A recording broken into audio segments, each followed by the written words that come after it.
Plants settled on planet Earth due to the birth-giving power of the sun, and man settled on planet Earth due to the birth-giving power of the plants. The Earth, our planet, contained the right mixture of light, size, matter and energy to attract the invisible impulses of life, or of Prana, and thus become one of the most miraculous hubs for evolution of life and consciousness in the universe. Plants, human beings and the sun are primordial partners in the evolution of life on Earth. In the beginning was the light, say the old texts of mankind, and this light led to the billions expressions of life in the universe. These kombava fruits here with their essential oil and their juice are filled with sunlight, the age-old mystery of photonic vibrations carrying the creative intelligence of spirit from energy to matter, from the invisible to the visible, eternal, never-ending dance of life. In this cedrat fruit here, Buddha's hand it is called, is dancing not less. Every living thing around us is made of light, bound and packaged in different forms and vibrations, that when you look deeply enough into the heart of matter, you find the entire universe is made up of vibrations and of light. Essential oils transmit precious healing influences through their own connectedness with the cosmic background of the plants. They can help us to get in contact with the subtle energy levels within ourselves, and thus make us more aware of our own transcendental nature. They can open up the windows of light because they are born from light.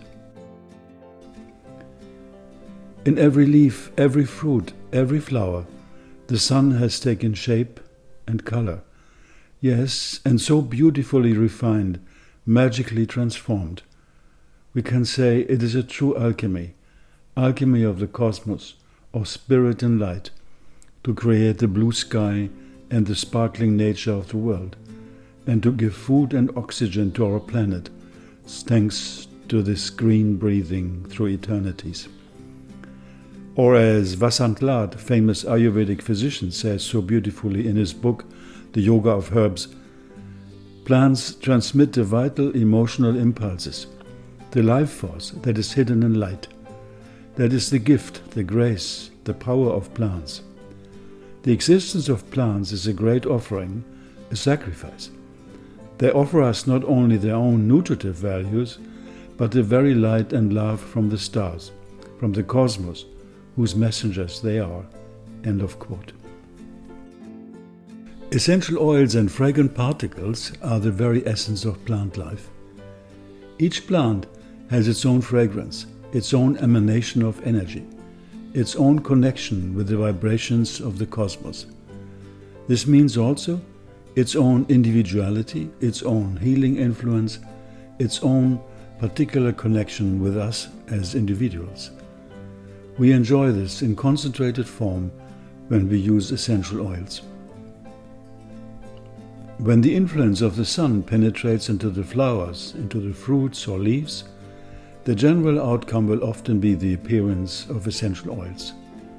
When the same energy penetrates into the wood or into the root, the outcome can be essential oils, but also aromatic balms like copaiba balm, Peru balm, etc., and of course resins like myrrh, frankincense, benzoin, elemi, palo santo, or the conifer resins, and many others.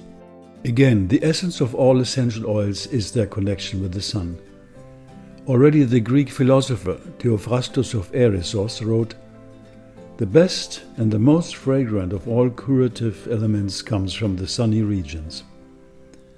No wonder that in specially sun-spoiled areas, as for example in High Provence in France, we find an abundance of aromatic medicinal plants, wild or cultivated. It is not rare that an organic farmer of this area will distill 20 to 30 different aromatic plants successively throughout the year. Without sun there is no life. Not only that the solar light gives rise to the photosynthetic processes in the plants, but in its rhythmic appearance during the day and its disappearance during the night, it is interwoven into the polar structure of the universe. Breathing in, breathing out, reverse alternations of oxygen and carbon dioxide cycles, and alternations between the light of the sun and the light of the moon and the stars. Of course, the quality of a plant depends on where it grows and on the many different climatic conditions. The presence as well as the amount of an essential oil in a plant depends entirely on light. Studies from 1996, for example, were showing the amount of essential oils produced by thyme, the type thymol or thymol type, and sage under 15%, 27%, 45%, 100% exposure to sunlight. The findings were not surprising. The highest yield of essential oils and the percentage of thymol and thyme oil, or myrcene and sage oil, occurred in those plants which were exposed to a maximum of full sunlight. To say it again, essential oils are liquid sun energy. Each drop of them can nurture every cell in our body with 40,000 molecules of pure biophotonic energy. Let's rather say with Prana, the intelligent life force in the universe.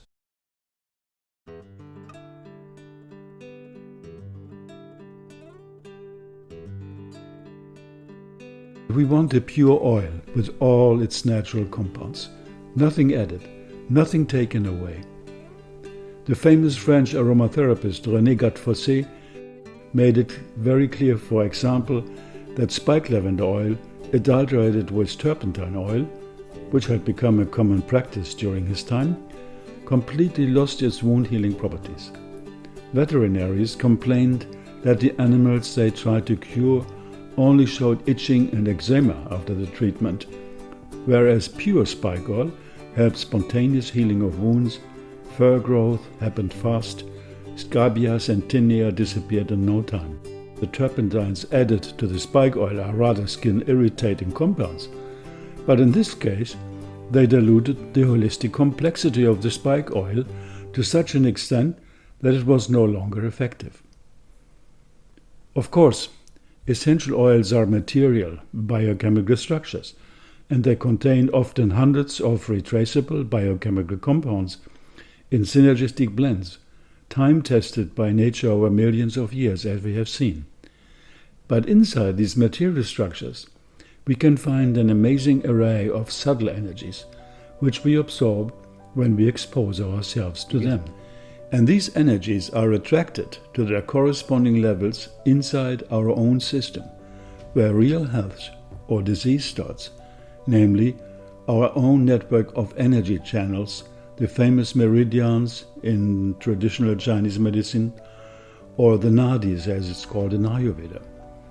And this is the aspect in essential oils that has to do not only with biochemistry, but with the high presence of the akashic, or the fifth element in their structure, expressed beautifully in their high volatility.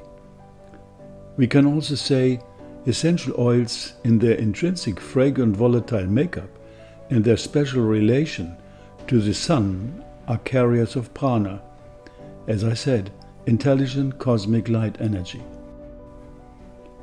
Yes, sun, moon and starlight, the universal mitochondria of the worlds, vibrating in every nerve, every fiber of life, memory of the first impulses of creation through all eternities. A plant becomes medicinal because it has, in a very special genus and species-dependent way, absorbed cosmic light, visible and invisible. And since all essential oils are directly linked to the vibrant light of sun, moon and stars, to the Earth's atmosphere of oxygen, nitrogen and carbon dioxide, etc., and to the healing ground of Mother Earth, their curative effects on human beings is immense. We have to consider the subtle healing energy fields of, as I said, prana, of chi, of inner light, which expresses themselves beyond subatomic levels within our human physiology. Certain areas or organs, so to say, in the human body act as transition fields or transmitters of this inner light and make it receivable on the level of physiology. The pineal gland, for example, the medulla, the cerebrospinal tree of life or kundalini, the nadis, the meridians, even the connective tissues, from my understanding, and others, are all major agents for the transmission of this cosmic energy flow into the body. And if we speak today of biophotonic emission, the coherent cellular light emission in human physiology on one side, we have to look further into the human being as endowed with the capacity to capture cosmic energies and transmit them onto our vibrating inner energy channels and through them into our environment. It is from here that we can maintain a healthy functioning of the organism by means of raising our internal frequency bands and thereby also reconcile the specific polar structure of the human being. The ultra-weak cell luminescence in living systems, discovered by scientists like Professor Fritz Albert Popp and others, hints at the body's hidden quantum field structure. In essence, this structure is built and maintained by light, and its agents are the so-called biophotons, which our system integrates through exposure to sunlight and through absorption of healthy, sun-fed plant food, particularly, of course, green food, and plant medicine, particularly essential oils.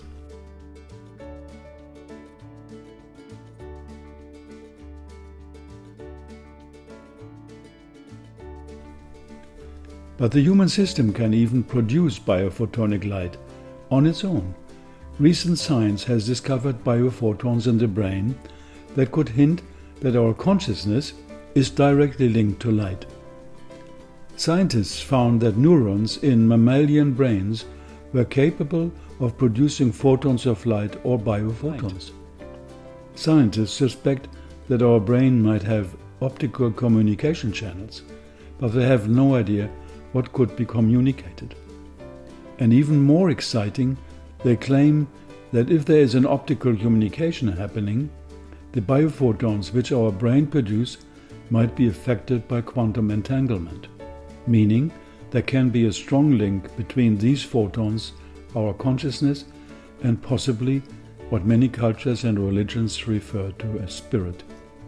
And this entanglement must be the reason of the influence of our thoughts and feelings on our environment, near and far, as it has been shown also via the famous Maharishi effect, with large group of meditators of hundreds and sometimes thousands of people, and subsequent reactions in collective consciousness, with decrease of crime rates, decrease of car accidents, etc., etc. So then, let the light come in. In the Hesperidia group, the citrus group, the sunlight is captured over long months between summer to winter on the level of the rind or of the peel of the fruit. Citrus fruits absorb sunlight until the end of January-February in the Mediterranean regions. The biochemistry of light plays a major role in this group. In the case of the citrus genus, the essential oils are stored mainly on the outer sphere of the fruit, of course, which is directly touched by the light of the sun. In the citrus fruits and their oils, says the anthroposophic scientist and author Wilhelm Pelikan, quote, "The aromatic process is no longer subtly perfuming and intoxicating, as in the flower, nor oscillating, suspended, as in the leaves, but refreshing, revitalizing. It makes man more conscious." In Ayurvedic terms, this is the influence of Agni, the omnipresent cosmic fire, present in man, the life force and organizer of intelligence in matter. And the perfume of a plant and its essential oils are an echo of the different characters or qualities of cosmic light or heat, each fragrance representing a color of the heat spectrum available on Mother Earth. The bergamot oil from Calabria, for example, Calabria, southern Italy, with the specific telluric quality of the volcanic soil of this area, which gives this bergamot oil its unparalleled richness and aroma. Generally spoken, as explained beautifully also by anthroposophy, towards the polar areas, the sun's radiation maintains a maximum of cosmic purity. Towards the tropics, his radiation becomes more earthly. In the subtropical areas where bergamot is at home, we find a balance between the tropical and the polar tendencies.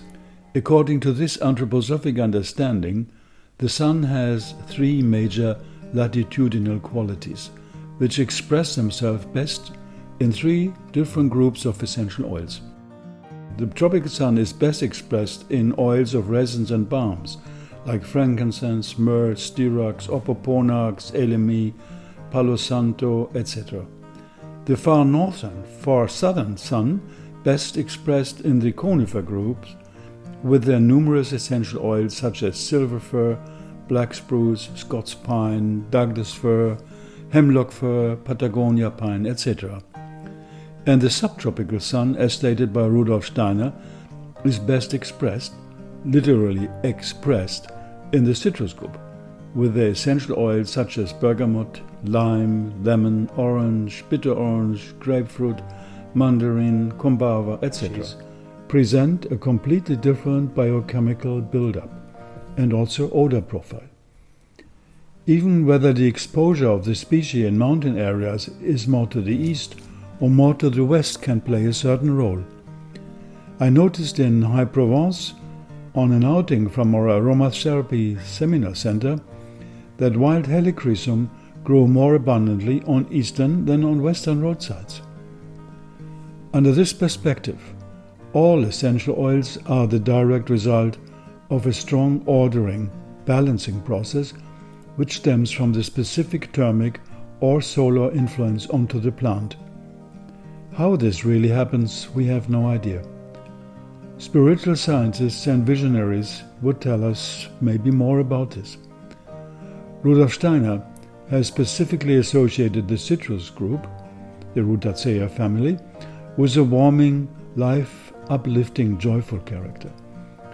In the meantime, science has confirmed the antidepressive action of citrus oils, specific bergamot, on the human psyche. Steiner and his successors have also often spoken of the intrinsic property of the citrus fruits and their oils to organize life by means of their capacity to harmonize what they call the chaotic tendencies present also in nature.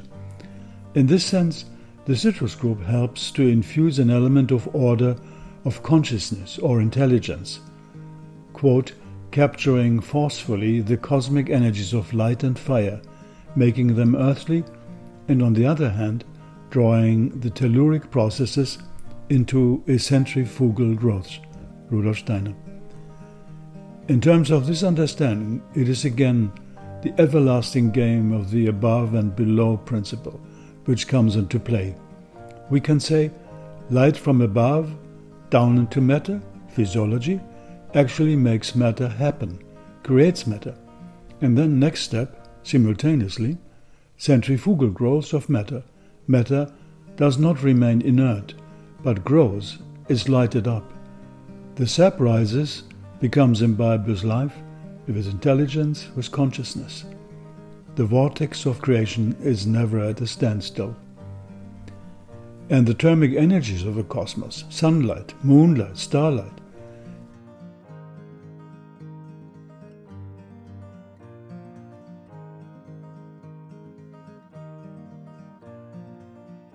and more than that, first act upon the thermic organism in human physiology and in its spiritual counterparts, which organize and directs it. And this is the inner self, or the inner light, or Atma. If plants fulfill the task of converting light into life, human beings foremost are given the task of transforming life into conscious awareness, a realization showing and experiencing that there is no separation between the inner and the outer, between spirit and matter. The outer sun functions as a source of light and life. Our soul, the true self or Atma, acts as our inner sun. Both suns, the inner and the outer, communicate and nourish each other so that we can evolve through the union between them. The sunny nature of essential oils, specifically of the citrus oil group, is certainly one reason why people feel so much more attracted to aromatherapy in the northern countries, and even more so during the long winter months. The strong use of citrus and specifically bergamot oil in the perfumery and food industry, for example Earl Grey tea, the Greek candies, the cookies, but also particularly in aromatherapy, has certainly to do with the sunny and joyful character of this group. Their highly warming odor profiles and their refreshing, revitalizing properties make them most popular. They have given rise to countless formulas, many of them extremely helpful to alleviate stress, nervous exhaustion, depression, and other problems originating from these. With its rich biochemical profile, bergamot oil is an effective anti-stress remedy and an antidepressant. It has good sedating as well as tonifying, revitalizing properties. Bergamot oil has been found to inhibit the survival and proliferation of SHSY5Y neuroblastoma cells, confirmed Celia et al. In 2013 and Orsino et al. In 2010, and this through the activation of multiple pathways leading to both necrotic and apoptotic cell death. Moreover, Russo et al. Showed in 2013 that the association of limonene and linearyl acetate in bergamot oil, but not the exposure to the single compounds, caused significant cytotoxicity, suggesting a major role of the combined action of these compounds in cancer cell death induced by bergamot essential oil. If we take this area of our brain as part of the nervous system and of consciousness, maybe there is a connection with the biochemistry of light, so strongly present in the citrus group. And whatever may be the research on health and disease, it is always good to use bergamot as an ambient oil for room fragrancing in a diffuser at any time of the day, especially during winter, when one may also take advantage of its antibacterial properties.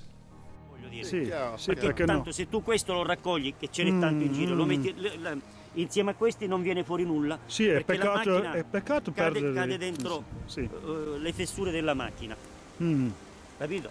E questa è una cosa molto strana, però è una bella cosa per fare una foto, per immortalare queste due vegetazioni. È molto piccolo, sì, quello già maturo. Capito? Però questo sintomo si trova in ogni parte della piantazione? Buona parte sì. Buona parte. Però tanti frutti cadono a terra anche, no? Ma con questo vento, un anno come questo, mamma mia. E come fai? Pazienza, li devi raccogliere. Raccogliere a terra, sì. Let me conclude with two experiences here on the sun radiator oils. One here, I bought Roman chamomile, bergamot, lemongrass and orange sweet. On days when I need to uplift my spirit, I use either bergamot or orange sweet with a diffuser to help brighten up a dreary day. Roman chamomile works wonders on the acne and blemished skin. Overall, I'm very happy with these organic products. This is from Singapore. And hear this. My name is Richelle and I suffer from anxiety and stress. I have been trying to relieve my stresses and anxiety by going to counseling, exercising and many other methods. Most did help, but I noticed that I had suffered from stress and anxiety mainly when I was at work. I found my anxiety on some days was out of control. I received great information about many different aromas. The one that caught my attention was bergamot. I was very hesitant at first to try this type of therapy. I have been using the bergamot and noticed such a difference in my mood. When I feel that I'm in a stressful situation, I take some deep breaths of the bergamot and my mood shifts to a calm feeling and my anxiety starts to disappear. Yes, citrus fruits and their oils are definitely very special storehouses of energy and light on our planet. And as indicated before, these fruits have a long phase of maturing between spring and winter, depending on the variety and growing conditions. So they pick up on their peel during up to 10 months different seasonal light energies from the cosmos, transform these into life energy through a special metabolic process induced by their photosynthetic ingenuity. But also, all the other aromatic plants follow in their own mode this aromatic pathway between light and matter, between the above and below. Yes, liquid jewels they are really, and all living beings not only benefit from them, but are totally dependent on this cosmic exchange. Fragrant gifts from the heart of the universe, we can say, radiant and full on a healing hand of light.